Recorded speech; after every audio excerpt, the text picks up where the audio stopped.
Hi, have you come across a situation wherein you're completely stuck? Almost you're end of the road and you've got no other option. You're completely blank and no one to help you. And I'll tell you, if you had this one tool, you could have changed your life instantly. You want to know what exactly it is? Watch the video till the end. I'm going to share the secret.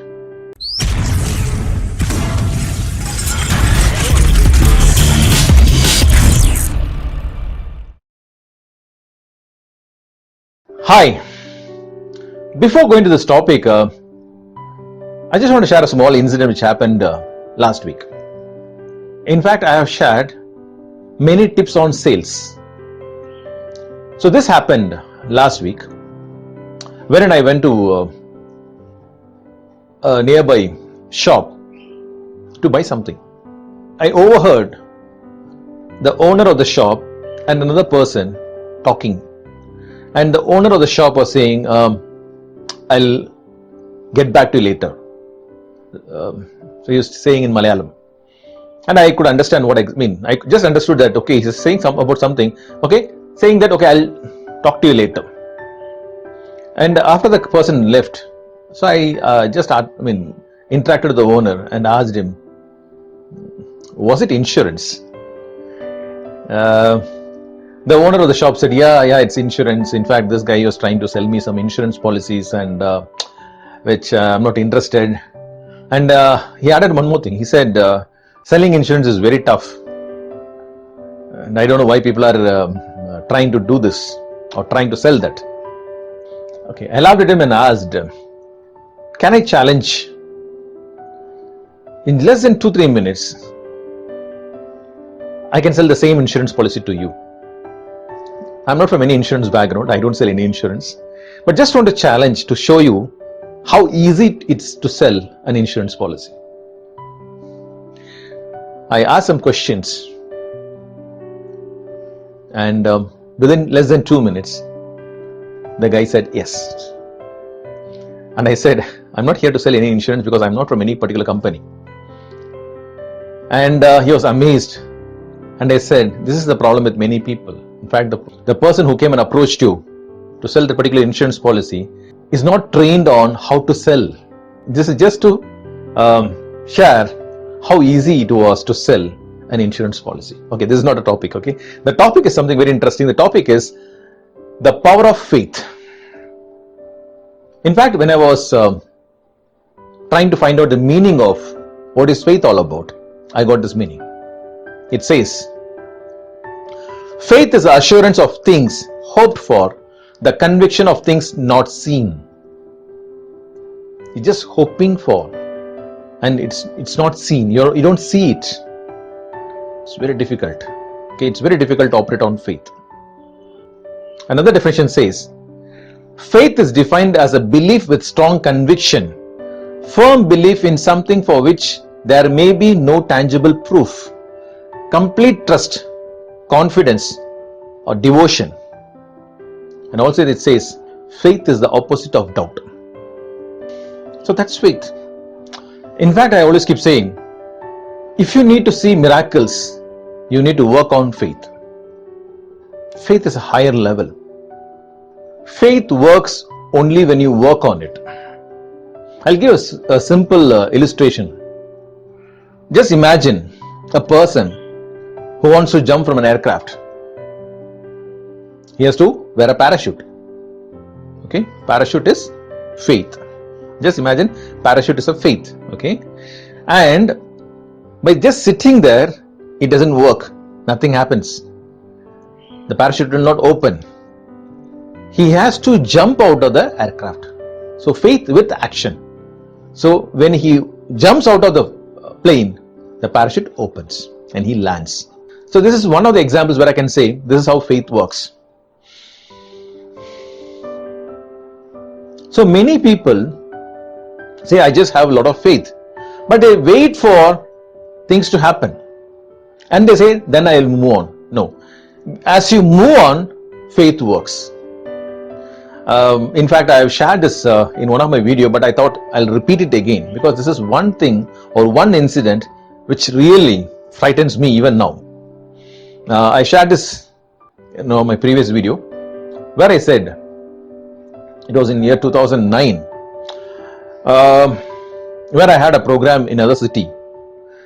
And the previous day, I had to shift my bank. I mean, from another bank. Okay, I shift from one bank to another bank. And I asked the bank, the new bank, can I get the ATM card immediately? They said, okay, immediately we'll give the ATM card. So I transferred all the money to that particular bank. And the next day, I had to leave to another city, for which the train has been booked. Okay, up and down train has been booked. And there are some few people who said, okay, they'll be willing to learn from me, but not confirmed. Nobody's confirmed me. They just said, okay, you come here, we will discuss about it. And the previous night, that is before leaving to that city, okay, the previous night, when I was checking my ATM card, there it was mentioned, this card will be activated after 24 hours. So all my money is locked and I hardly had 1,000 rupees in my pocket. So only the train fare is booked. In fact, along with me, my manager is also coming. I just had 1,000 rupees.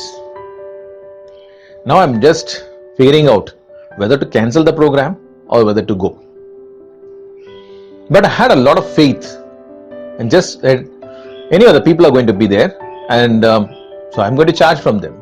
Some few people, not many. Okay, hardly some 3-4 people said, okay, they'll be willing to take my program. And the next day, I left to the nearby city, and I had only 1,000 rupees in my pocket. After reaching there, in fact, it's a 3-star hotel. I booked a 3-star hotel, so you need not to pay anything. I'm talking about those days, 2009. And I just checked in. I just gave my details and checked in. So they don't collect anything, or they don't ask for the money upfront. I need to pay only during the checkout. So casually, I entered there. My manager was not knowing that I have only 1,000 rupees in my pocket. And we had our lunch, because by the time we reached, it was almost in the afternoon. We had our lunch. I got a call from a person saying that the next day, he'll not be available, and so he is willing to see me on the same day. I said, okay, fine. So we met, and I spoke to him for some more than 1 hour plus. And he said, I don't carry all the money what you're asking for, but I have only 1,000 rupees with me. I'll pay you after 2-3 days. I said, it's okay, because for me, I got one more 1,000 rupees now. And we had to eat. Everything was charged to the room. Okay, I was not telling all this to my manager. And the evening, I got 3 responses. So 3 people confirmed me saying that they are going to come. So I was excited, saying that, okay, fine, I got my money. The next day, morning, 2 people came. And one more person said, I'll come in the afternoon. Okay, the people who came in the morning said, sir, actually, we couldn't arrange the money, but we'll be getting it before the program ends. So it's a small room which I booked, okay, a small cabin which I booked for the training. So I was conducting the training, but I had to provide them the breakfast, the tea, the lunch, everything was provided, and everything was charged to the room. Afternoon, a lady came. So it was also a part of the program, and she also joined our program. So again, lunch was arranged for everybody. So we all had it, and 6 o'clock was my train. The people who came first, the 2 people, they said, sir, sorry to say that the person who's supposed to come and pay the money is stuck somewhere, and it's getting delay for your train also. So you do one thing, we will deposit in your account. I can't say anything. I said, okay. That was very cool. But I don't have any money right now, because I had to pay for the room for 2 days, and for the room which I've been, for the cabin which I booked, for the food, for all these people. No money in my pocket. But I had a lot of faith. The lady who came at the last, that lady asked me, where should I pay? I said, pay to my manager. But now I had a small fear, a small doubt. Is it going to be a check, or is it going to be cash? because it's a company, so she could have paid me in a check also, and peeping into her purse and her handbag, and I could see first some few thousands being taken. So slowly I pacified myself to say, yeah, it is money, okay. And she took the money, gave it to my manager, and I said to my manager, okay, go pay the bill and bring the money, bring the balance. He settled the bill and he came back. After that we left and we are on the train. I was sharing this to my manager and my manager was in a complete shock. Just imagine if I would have said this to my manager the first day itself, what he'll be thinking. So where you're fixing me, correct? What I'm trying to share here is, this is faith with action. Because I've seen many people who wait for things to happen. In fact, one of my favorite saying is, don't wait for things to happen, make it happen. Okay, I keep on registering this. Okay, why? Because you need to work on it. As I keep saying again and again, you are the creator of your life. You are to move on. Okay, when you move on, everything starts to open. Everything starts to open. In fact, I remember a guy actually who took my session. He said, I am into great trouble. I pledged all my wife's jewels and also pledged my sister-in-law's jewels also.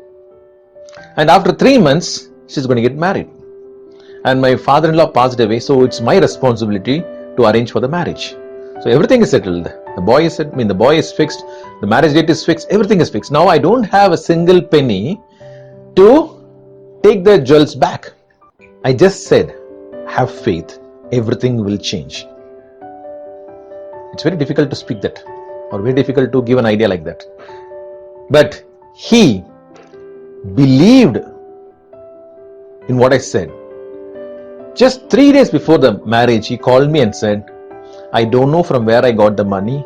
I got all the money for the marriage and I was able to take the jewels back. And he said, sir, thank you for showing me or taking me to a different level of faith.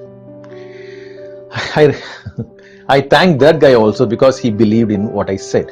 Because as I keep saying, faith works only when you work on it. But on the other side, I've seen some people who say, so when I get all the money, then I'll move on. Or if I have this, I'll be like this. It doesn't work that way. You have to keep moving on. You have to keep moving on. When you keep moving on, faith starts to work.